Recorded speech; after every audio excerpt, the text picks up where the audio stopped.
те това дали сега се чувствам по-добре или не, преди съм се чувствала. Защото казахте, че е нещо странно. Въпросът е това, което съм усетила, какво всъщност говори то за мен.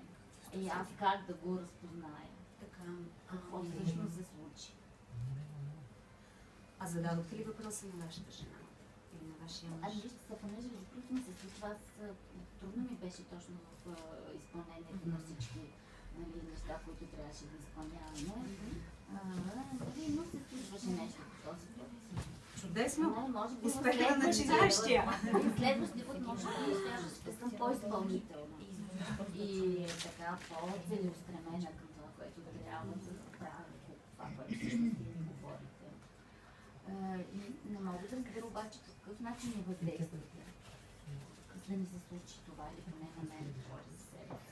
Аз, освен че съм гласът на вашата GPS навигация, не всички знаете какво е GPS, и че ви води по вашия път, нищо друго.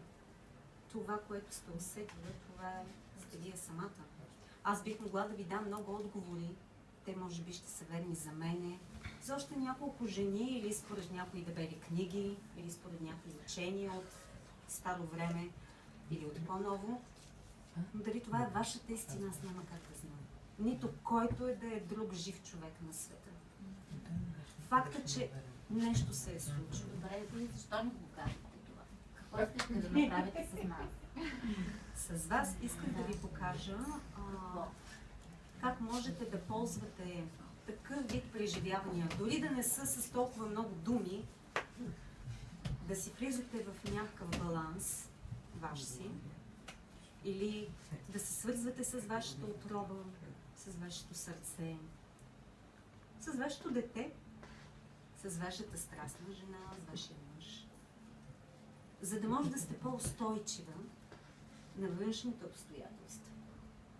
Да не зависите от това на къде ще ви повее вятъра, вие да сте си кормчията, вие да сте си капитана на вашия живот.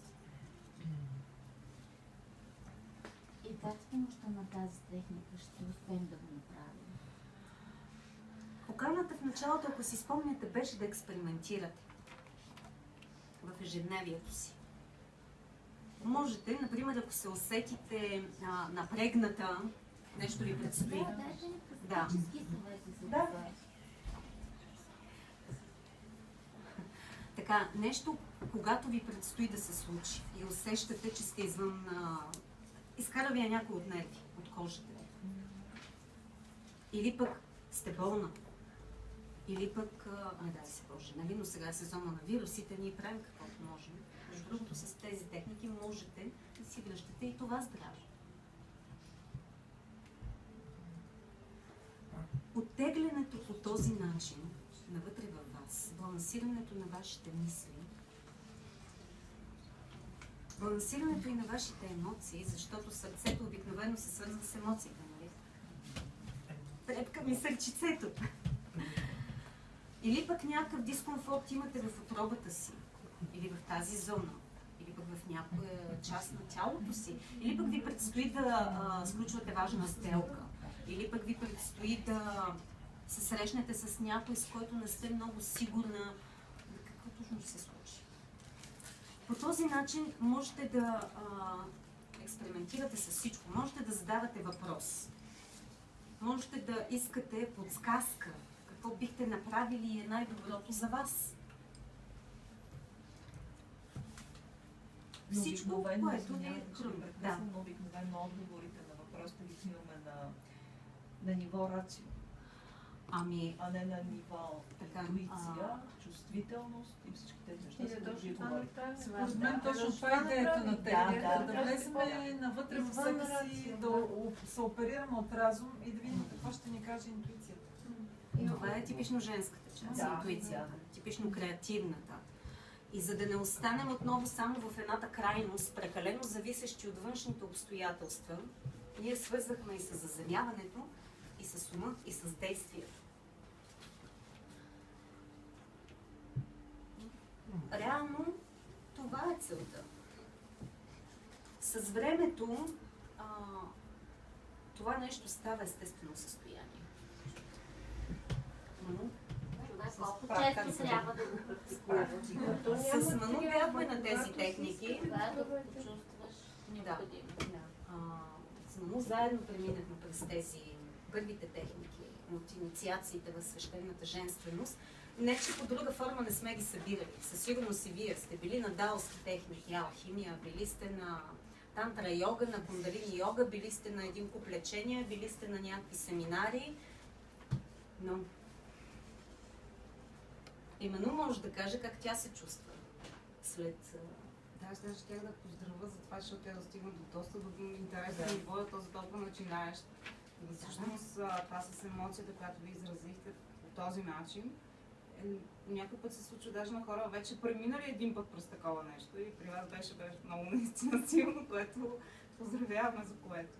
Да, това всъщност е наистина положителен ефект.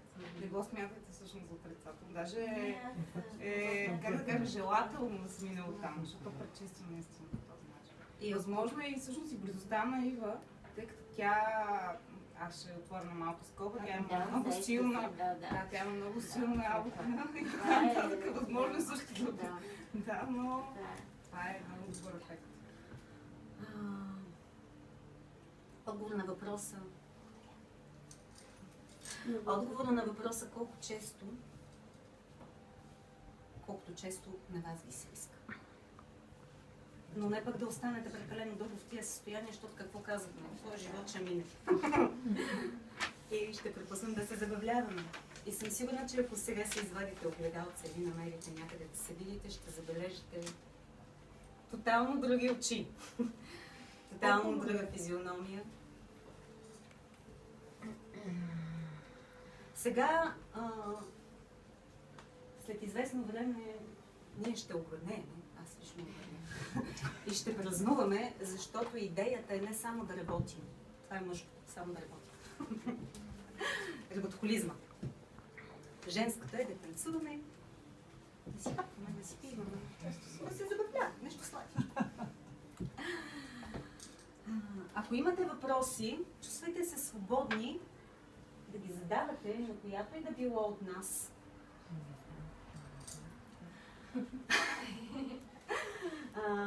Докато сме тук, докато се забавляваме. Защото... Или може ли да кажа нещо? Да. Да кажеш на дамата. Само един въпрос. Това, което ще кажеш е... Не, да споделя. Да споделиш. Добре. Добре. Значи аз той познавам, те ми е колежка подехме за друго нещо. И когато първия път аз присъствах на нещо такова, малко по-различно. Тогава не беше женските, просто защото имахме и мъже. Да. Обаче влизането навътре в себе си, така, развълнуваш се и ти изникват много въпроси, обаче отговорът на тези въпроси идва, дава това, което си. Те продължават и остават в тебе. Колко често трябва, какво значи трябва, колко често искаш. И дали се развълнувах, че аз също се разплаках, аз съм си ревлива, обаче когато се почувствах, дали стрикно съм ги изпълнявала, че откъде знам дали стрикно съм ги изпълнявала. Просто се развълнувах и да кажем, че се сбогувах с нещо, което ми пречи. Вие какво сте почувствали? Вие го знаете, мислете.